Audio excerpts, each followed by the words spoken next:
The end of the show, I did want to bring up this new £40 million deal has been signed by Mohamed Salah, 20 million a season for 2 years. It looks like Van Dijk is going to stay as well. Massive news for Liverpool, huge for the Premier League. And I suppose Liverpool fans can now settle in and really enjoy their title win, knowing their greatest ever Premier League player staying. What's his new deal? It's 20 million a year. So it's around it's like 385,000 a week. So it's 40 million pounds over 2 years. Sorry? You confirmed that. Who was it? I just see it shared by loads of Liverpool aggregators. So yeah. Okay. But it's about right because he was asking for around 400,000. So it's going to either be anywhere between 380 and 450. He's going to be in that bracket somewhere. So yeah. It's deserved, and I think that's good for both parties. Do you know what I mean? Like, he could have gone to Saudi and got a lot more, but yeah, I think it's massive, and I think a lot of people were dancing on Liverpool's graves, and I think they're gonna have to, backtrack a bit and realize, wow, the two key, because out of all the Trent will probably go, but he was the one that out of all three of them, I think you could afford to lose the most. So on Capology, by the way, it's saying his base salary is 400K a week, no bonuses. So he's guaranteed no matter what, 400K. Is that pay? Is that pound or euro? Yeah, pounds. Yeah. So 400K, 400,000 pounds a week. Signed as of today. Wow. So no bonuses, and it expires on June 30th, 2027. I think that's a decent deal. I think he'll still be playing at a level, man. I think that's. So he's making 62. It says 62. Is it the whole contract? I don't think that's per year. Yeah, it wouldn't add up. Yeah. So yeah, he's making 62 million on this new contract. I'll be honest with you. Based on his history, you can argue he deserves it, but I'll be honest. Remember that Aubameyang deal where he got from Arsenal? It feels a little bit like that. Well, yeah, we're all gonna hope. So here's my thing, and I swear to God, I'm not hating. I just said based on what he's accomplished, yeah, you can argue he deserved that.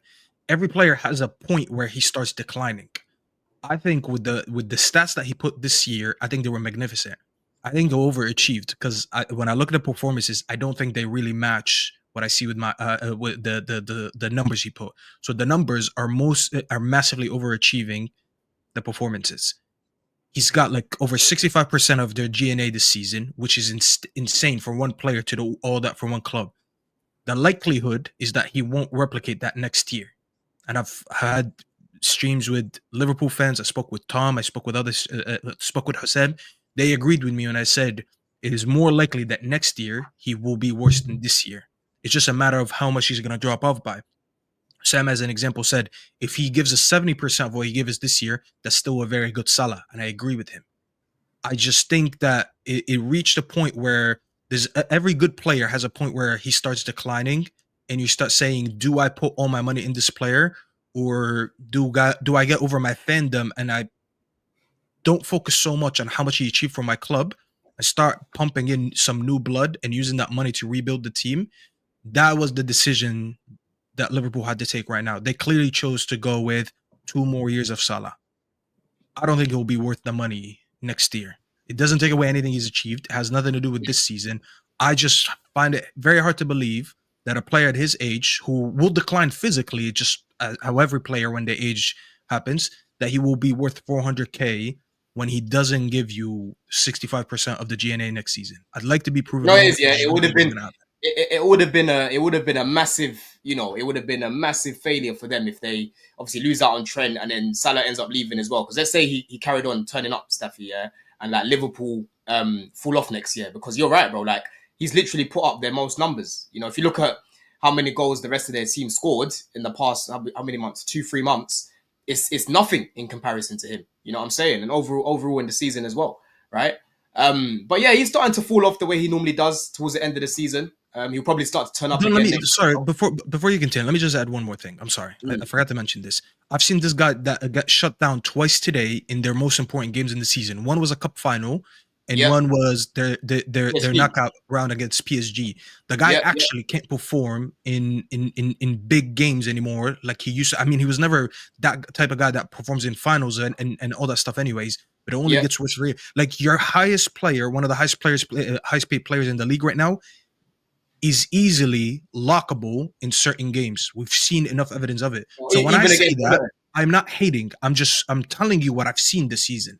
Yeah. Whether you want to accept it or not. The chat likes to cry, but they never come back with an argument. It's always hater, crier, da-da-da-da-da. But it's never, oh, let me prove you wrong. Do you know what it is? I've given so Because- much context, and yet no one wants to hear it. That's fine. Because it's an uncomfortable conversation. The Gooners do it as well. Right now, you've probably got a bunch of Liverpool fans in there crying, right? It's true what you're saying. It's facts. Yeah.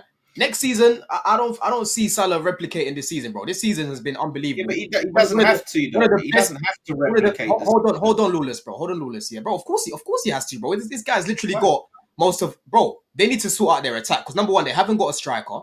Yeah, they probably will So get. you a striker think they're just going to renew Salah and that's it? They're not going to. No. I think they'll do some. I think they'll do some business, but they definitely need to get strikers. Yeah, I don't see them going into next season not buying a striker and winning the league again. I don't see it because I don't think Salah is going to replicate what he's done this year. This is one of the greatest. But then he does. Hold on, Lawless. This has been one of the greatest individual seasons we've seen in the whole time in the Prem. Do you get it? So they need to go out there. They need to go buy a striker. I don't think he's going to replicate it. See out the truth. What does this have to do with Henry? I said he don't have to replicate that. You said, of course he has. So he has to, for you, replicate one of the greatest individual seasons in the league. He has to do that for Liverpool to still be a serious. Let me tell you why he has to. If they don't go and bring a striker, right? Because Arsenal should be getting a striker. Hypothetical.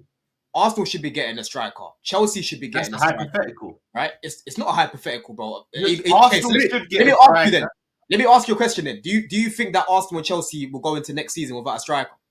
Do you think Liverpool will not sign any? Do you think Liverpool are just going to, that's it, Salah, and they're going to go in with the same team? Do you not think they're going to strengthen? I answered your question, so you answer mine. Do you think Liverpool... you didn't. I did answer your question. I said I don't think they're going to go into the next season with just Salah and that's it. Okay, so if they're not going to go into next season, that negates your point that Salah has to replicate this season. Why does he have to replicate? I think it's because of the increase in wage, Lawless. Hold on, Lawless. I said I don't think he'll replicate what he did this season. No, you said he has to. I said he doesn't have to. Let me rephrase. If maybe you heard me wrong, right? What I did say was I don't think he'll replicate what he's done this season. That's why they need to go and bring in a striker who can actually help with the numbers up there. Because right now it's basically only Salah and even their midfield as well. So Buzz like, bro, this guy don't create nothing. He's basically a Hungarian Gallagher. He runs about, he helps them off the ball. But what does he do on the ball, bro? You know what I mean? He doesn't help with that. You know, the only bit of creativity in there really is Mac. And even then, he doesn't really create that many chances. You know what I'm saying? So really and truly, bro, they need to go bring in a striker if you're going to keep Salah. But like I said, next season, the gap for me is going to be even closer. Because I believe Arsenal will get a striker. And I believe that Chelsea will get a striker as well, blood. They need, okay, here's the thing. Lawless. Jackson's the ideal number 9, apparently. Lawless, when you give Salah more money into next season, it means you're still relying on him to be your best player. Now, here's the thing. I've had this discussion with Hassam. Ask him next time on Straight Facts. I told him if you keep Salah, but you don't put him on that excess fee, so you put him on 400k, and you bring in someone. I use hypothetical Isak. I didn't think they'll get Isak, but something like that. He comes in and Salah is ready to take a step back, being the second guy on the team because he is declining with age. It just happens to everyone. That is, to me, that's more of a successful recipe to succeed next year than to put Salah on that wage again. And you're probably not going to be able to reinforce with better players in the front line. And I don't think you'll compete for the league because he's not going to be able to carry the team again. He carried the team the first half of the season. His performances have dropped off in the second half of the season. And that is fine because I don't expect him to score in every game for the rest of the season. But if they don't bring anyone to help him carry that load, I don't think they'll be successful next year. So factually, you put him on 400k and Don is telling you, I don't expect him to do that again. What is the likelihood that anyone is going to get 65% of the team's G&A back-to-back seasons? So for me, listen, I think it's a fair, because of his age, it's fair to say that there is a possibility that over the next 2 years, his body starts to decline because of his age. And look, Ronaldo's still playing now at 40, but he isn't the same player he was at 30. Scholes and Giggs were still world-class in their late 30s, but they weren't the players they were when they were 30 by and large. I think that's a fair statement. What I would say is I don't even think if he's being put onto 350 to 400 to 450 a week, he still shouldn't be expected to be getting 60 to 70% of all of Liverpool's goals and assists.